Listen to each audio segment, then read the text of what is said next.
Hello, I'm Gerald Romine, and I'm going to share with you the real truth about today's real estate market and how you can make money even if you don't have any cash to start. This is going to be a crash course, so let's jump right in. Myth number one, there is a real estate crash. Fact, there is no crash.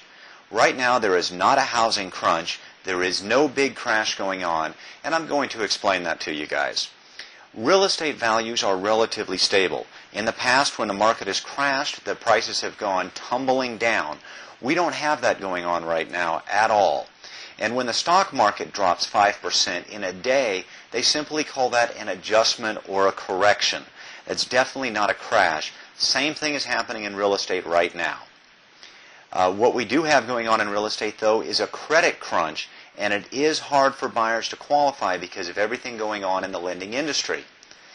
This is a tremendous opportunity for those investing in real estate right now, and it's just simply a matter that the fluff profits are being taken out of the market. The houses were selling for more than they should have before, and the market's coming back and making that correction. And houses that are really worth $200,000 are just going back to that value. And if your area has $50,000 houses, same thing, $1 million houses, it really doesn't matter. There was a run-up, it wasn't justified, and it's just a small correction that's taking place. Now with the lender fiasco, it could take a while, but the good news is there's a tremendous opportunity for us in buying. Myth number two, you need money to make money in real estate. Fact, nothing down and no money deals are real, and I've done a lot of them. Flipping and wholesaling is real. I'm sure you guys have even seen the TV shows on Flip This House. It's all real. It all can be done quickly and easily. There is always a cash buyer at the right price. The key is figuring out what the right price is, and you might be wondering, well, how do I figure that out? Where do I get a cash buyer from? And whenever you're doing a flip or a wholesale deal, it's just simply a matter where you're going to make the spread. And the spread is simply the difference between the price you go to contract at and the price you have a new buyer at. So let's say you've got a $70,000 contract price with a seller. You find a cash buyer willing to pay $80,000. That's a $10,000 difference that you get to keep. That's all the spread is. Subject to financing. This is where you simply take over existing payments subject to the existing financing in place. It's just simply a matter of you walking in and making the payments. And if you're going to do that, you need to make sure that it's okay in the states you live in, and it is legal in most states. Owner terms is another way to do a nothing down, no money deal. And these are commonly called wraps, all-inclusive trust deeds, lease options, and owner notes. Myth number three, it's hard to analyze deals. Fact, real estate is just math. Wholesale deals equal the spread. Whenever you're buying and holding, then it's called a monthly spread. And a monthly spread is nothing more than gross income minus monthly expenses. And you want to make sure you account for such things as vacancy, property management fees, and maintenance. If it's not a positive cash flow, you don't do the deal. Myth number four, the paperwork is hard. Fact, a real estate contract can be very simple. All it is black ink on white paper. Simple is best. You always want to close with a title company or an attorney. Let's go ahead and walk you through a sample deal. Let's assume that you have no money. Let's assume there are buyers for 75% of the value. And a good place to find your buyers is if you go down and take a trip to the courthouse steps, you're going to find a group of buyers that's regularly paying cash for a property, and you can quickly find out the percentage they're willing to pay just by watching the deals they're doing and figuring out what it's worth and backing into it. In this case, we're going to assume that they'll pay 75% of the value. Let's assume the house needs a few repairs, and let's jump right in and analyze the property and make an offer to the seller. I'll show you just how easy that can be.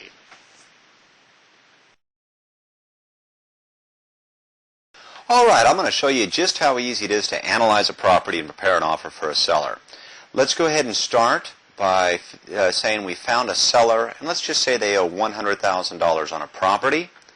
And let's say an average property in that market is on the market for 6 months before it sells. Our math will tell us quickly that the holding cost would be about $6,000. And let's just say that we'd like to have a percentage profit margin of 3%. Now let's say that, let's throw in a couple of repairs here very quickly. Let's say it would cost $1,500 to paint the outside of the house, $1,900 to paint the inside, and $2,500 to paint the outside. Very quickly, that tells us our total repairs would be $5,900. Next, we've got to figure out what is that house worth. Let's say that it's worth $200,000, and that's the after-repaired value, so once it's all fixed up, it would be worth $200,000. And let's also assume that we could find other houses in the neighborhood that have sold for as little as $180,000.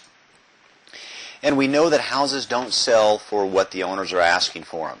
Now, this is a completely subjective number here, and we'll just say that the sellers are currently getting about 90% of the market value. So based on 90% of $180,000, a seller would realistically expect to get about $162,000. And we're going to negotiate them down in black and white and show them why we're paying less. Now, the Mayo percentage. This is our maximum allowable offer. And if we're able to find a buyer that would buy from us at 75% of market value, we would need to buy below that. Let's say that would be 70 cents on the dollar, or 70% of the market. That means the most we could pay would be $134,100.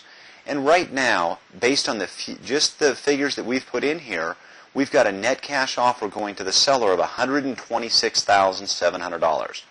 Now let's analyze our profits. If we're buying at 70 cents on the dollar, let's say we sell at 75 cents on the dollar, that would give us a buyer that would pay $144,100. Our wholesale profit then would be $17,400. And that's just simply for putting a property under contract at a low amount, selling at a higher amount, we capture the difference in the middle. And that's called flipping or wholesaling. Then if we were going to do a subject-to deal, an owner-carry deal, or anything that deals with owner financing, let's say that would be willing to pay 87% of the market value. We could go up to $168,100 so long as the payments and our down payment made sense to us, which would give us a profit margin of roughly $31,900.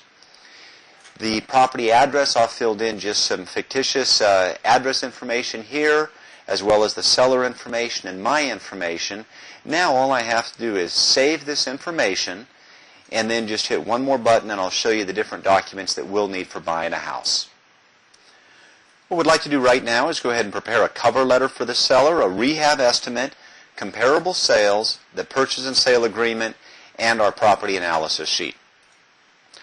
Just simply hit the submit button and that will create all these documents for us automatically. Okay, what we're looking at here is our cover letter to the seller, and we're just saying, Dear Jim Jones, enclosed is an offer to purchase your property located at the address. Little more information. Then we're going to show them how we arrived at their price. We started at $180,000, then we walk them down to what we're willing to pay, and our offer is $126,700. A few more reasons on why they should buy from us. Comparable sales. I always like to give comparable sales when I'm buying a property, and I would just copy and paste this in from some internet source that I could use. Then we need to have a standard contract for the purchase of real estate. We're saying that would pay $126,700, put up $100 of earnest money, and our balance is payable in cash when legal title transfers. And remember, we're not coming up with this cash. Our new buyer will, and we'll be getting that difference in the middle. This is the rest of our sales agreement. Then we've got an explanation of how it arrive at our owner terms offer. And then we have what I like to call the cheat sheet. And this is a summary of the entire deal for us, everything we need to know. And right now we're offering $126,700 for the property. We can go up to as much as $134,100. And that's all there is to preparing an offer for a seller. Real estate is very simple and basic math. And I'm Gerald Romine, and I've hoped I've helped you with understanding real estate investing, the current market, and how easy things can be. Thank you very much.